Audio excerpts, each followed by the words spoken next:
Hello everyone. Today we are going to discuss sales promotion अर्थात विक्रय संवर्धन। देखिए, प्रमोशन मिक्स के जितने वेरिएंट्स हम पढ़ रहे हैं उसमें हम एडवर्टीजमेंट ऑलरेडी पढ़ चुके हैं। आज का ये सेशन में हम डिस्कस करेंगे सेल्स प्रमोशन अर्थात विक्रय संवर्धन।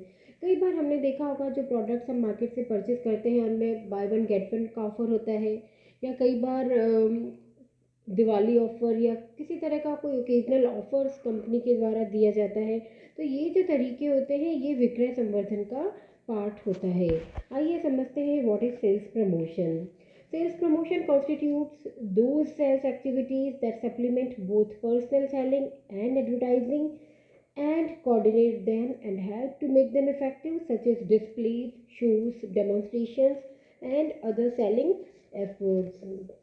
देखिए, ये डेफिनेशन ये कहती है कि विक्रय संवर्धन में विज्ञापन और व्यक्तिगत विक्रय और प्रचार इन सभी के अलावा जो भी अनावर्ती क्रियाएं शामिल हैं जो इन साधनों को पूरक बनाती है, इनकी प्रभावशीलता में वृद्धि करती है तथा व्यापारियों को माल बेचने तथा ग्राहकों को माल क्रय करने के लिए प्रेरित करती है, वह विक्रय संवर्धन कहलाता है।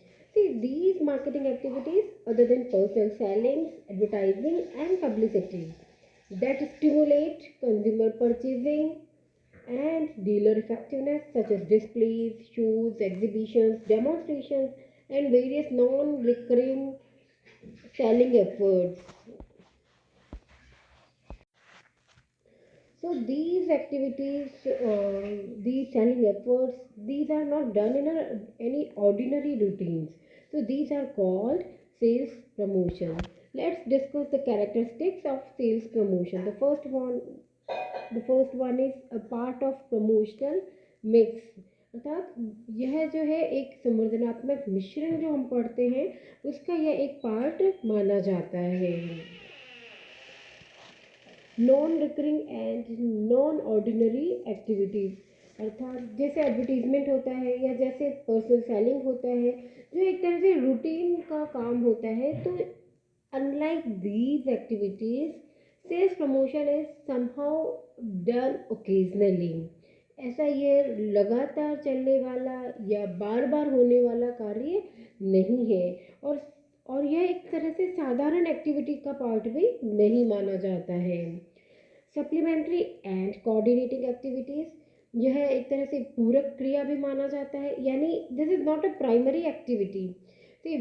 सेल्स की जो भी हमें विक्रय में वृद्धि करने के लिए एक फर्म जो भी एक्टिविटीज़ यूज़ करती है जिसमें एडवर्टीजमेंट होता है, पर्सनल सेलिंग्स होता है, पब्लिसिटी होता है, तो ये इस तरह से एक मूल क्रिया नहीं है बल्कि ये उनके लिए एक सप्लीमेंट का काम करती है, और इसी तरह से उन सभी क्रियाओं में एक तरह से कोऑर्डिनेशन समन्वय करने का काम भी यह करता है।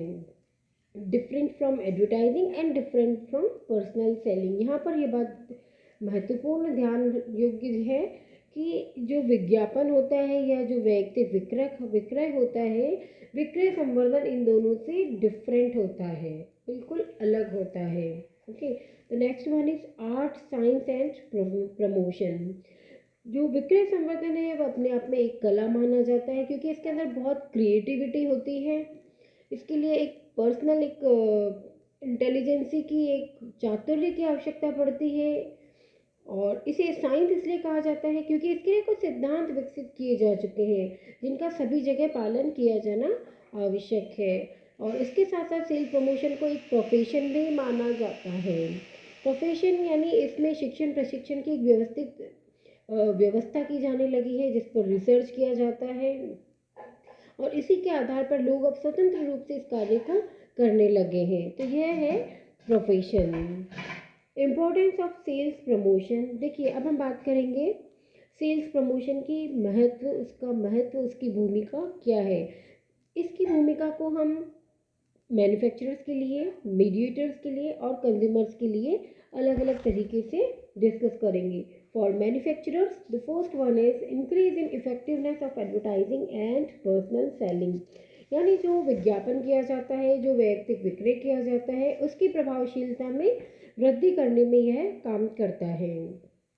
एनकरेजमेंट टू बिजनेसमैन, जितने भी व्यापारी होते हैं ये उन्हें भी एक तरह से प्रोत्साहन देता है ताकि वो उस पर्टिकुलर मैन्युफैक्चरर के बनाए हुए प्रोडक्ट्स को काम में लें और उनका बिजनेस ज़्यादा से ज़्यादा करें।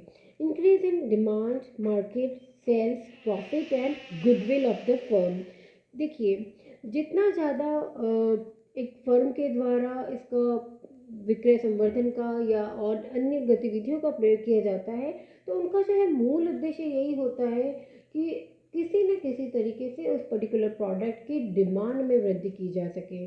और जब कंज्यूमर्स के द्वारा उसकी ज़्यादा मांग की जाएगी तो अपने आप उसका मार्केट शेयर बढ़ेगा, उसका बाजार बढ़ता जाएगा।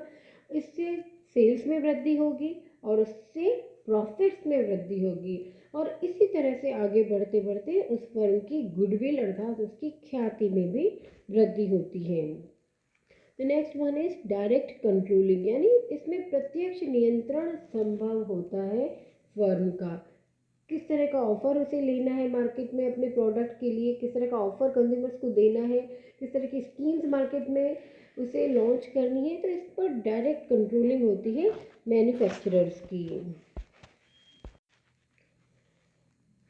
The next one is for mediators, अर्थात जो मध्यस्थ होते हैं उनके लिए क्या महत्व होता है विक्रय संवर्धन का। Benefits of discounts and other facilities, जो फर्म के द्वारा जो भी ऑफर्स दिए जाते हैं, जो भी डिस्काउंट्स या और जो भी अदर सुविधाएं दी जाती हैं, तो उनका फ़ायदा मीडिएटर्स को भी मिलता है क्योंकि जनरली फर्म्स जो ऐसे ऑफर्स देती हैं वह ऑफर्स कंज्यूमर्स के लिए भी होते हैं और वह मध्यस्थों के लिए भी इसी तरह की कुछ स्कीम्स का उपयोग करते हैं। और इसी के साथ साथ जब कंज्यूमर्स के लिए जब ऑफर्स दिए जाते हैं तो कंज्यूमर्स ज़्यादा से ज़्यादा इस प्रोडक्ट को परचेज करते हैं, तो इस तरीके से भी मीडिएटर्स को बहुत अधिक लाभ होता है। Increase in sales and profits, तो इसी तरह से इसकी विक्रय और इसके लाभों में वृद्धि होती है। Increase in number of transactions and amount, एक और इम्पॉर्टेंट चीज़ इसमें ये कि इससे कंज्यूमर्स के नंबर ऑफ ट्रांजेक्शन्स में वृद्धि होती है।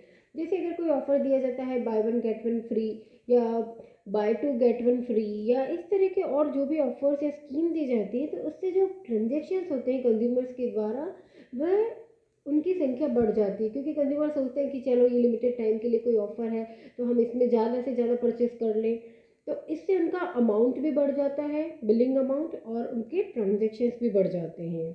The next one is reduction in cost, और जब इस तरह से कंज्यूमर्स का डिमांड, सेल्स एंड प्रॉफिट्स में वृद्धि होती है तब जो है मध्यस्थों की जो लागतें होती हैं उनमें कमी हो जाती है। The next one is for consumers availability of new products, consumers को नए नए प्रोडक्ट्स की उपलब्धता मिलती रहती है क्योंकि जब जो निर्माता है वह श्योर हो जाता है कि हाँ इस तरीके से हम अपने प्रोडक्ट को बेच सकने में सक्षम होंगे, तब वह नए नए प्रोडक्ट्स बनाते हैं, उन्हें भी प्रोत्साहन मिलता है नए नए प्रोडक्ट्स को बनाने का और कंज्यूमर्स को भी फ़ायदा मिलता है नए नए प्रोडक्ट्स यूज़ करने के लिए उनकी उपलब्धता उनके पास हो जाती है। Next one is various offers and schemes on the products, और प्रोडक्ट्स के ऊपर बहुत सारे ऑफर्स और स्कीम्स जो चलाई जाती है, तो इससे अल्टीमेटली कंज्यूमर्स को बेनिफिट मिलता ही है कि जो जिस अमाउंट में वो पहले एक वस्तु खरीदा करते थे उसी अमाउंट में अब वे दो या और जो जितनी भी कंपनी के द्वारा ऑफर दिया जाता है तो इसमें उनको फ़ायदा मिलता है। थ्रिल इन लाइफ, और ये एक तरह से कंज्यूमर्स के लिए रोमांचकारी होता है कि जिस तरह की नई स्कीम्स आती है मार्केट में अमेज़ॉन पर या हम और भी जगह शॉपिंग मॉल्स में कहीं भी जो स्कीम्स देखते हैं, तो इस तरह की स्कीम से कंज्यूमर्स की लाइफ में एक तरह का रोमांच बना रहता है। Increase in knowledge and intellect, consumers के ज्ञान में, उनके बौद्धिक विकास में भी वृद्धि होती है क्योंकि उन्हें नई नई चीज़ों की जानकारी होती है, नए नए इक्विपमेंट्स को किस तरह से हैंडल किया जाता है, किस तरह से यूज़ किया जाता है, इसकी भी उन्हें जानकारी मिलती है। तो ये थे महत्व विक्रय संवर्धन का। अब बात करते हैं लिमिटेशंस की। विक्रय संवर्धन की कुछ कमियां भी है, कुछ सीमाएं भी है। The first one is not an independent tool, विक्रय संवर्धन अपने आप में कोई एक स्वतंत्र तरीका नहीं होता है। इसके लिए जो इसका मेन पार्ट है कि एडवर्टाइजिंग या फिर पर्सनल सेलिंग या पब्लिसिटी होना आवश्यक है, उसके बाद ही इस तरह की स्कीम्स लगाई जा सकती है। The next one is short term and non recurring efforts. और ये एफर्ट्स जो होते हैं बहुत ही शॉर्ट टर्म के लिए होते हैं। इनकी इनकी जो फ्रिक्वेंसी है वह भी ज़्यादा नहीं होती है, बहुत लिमिटेड टाइम के लिए होते हैं, तो कई बार कंज्यूमर्स के ऊपर पूरा प्रभाव नहीं छोड़ पाते हैं। Can't remove weaknesses of other marketing efforts. और कई बार यदि कंपनी का फर्म का एडवर्टीजमेंट अगर गलत होता है या उसमें किसी तरह की कमी रह जाती है पर्सनल सेलिंग में, तो सेल्स प्रमोशन जो है वो उनकी उन कमियों को दूर करने में सक्षम नहीं हो पाता है। fear of adverse effect on the image of products। और कई बार इन स्कीम्स के माध्यम से उन प्रोडक्ट्स की जो इमेज होती है उस पर भी उल्टा प्रभाव देखने को मिलता है कि कई बार अगर तरीका या कोई ऐसी गलत तरीके से उस चीज़ को प्रेजेंट कर दिया जाता है तो कंज्यूमर उसे बिल्कुल नकार भी सकते हैं। तो ये था सेल्स प्रमोशन की लिमिटेशन। Thank you.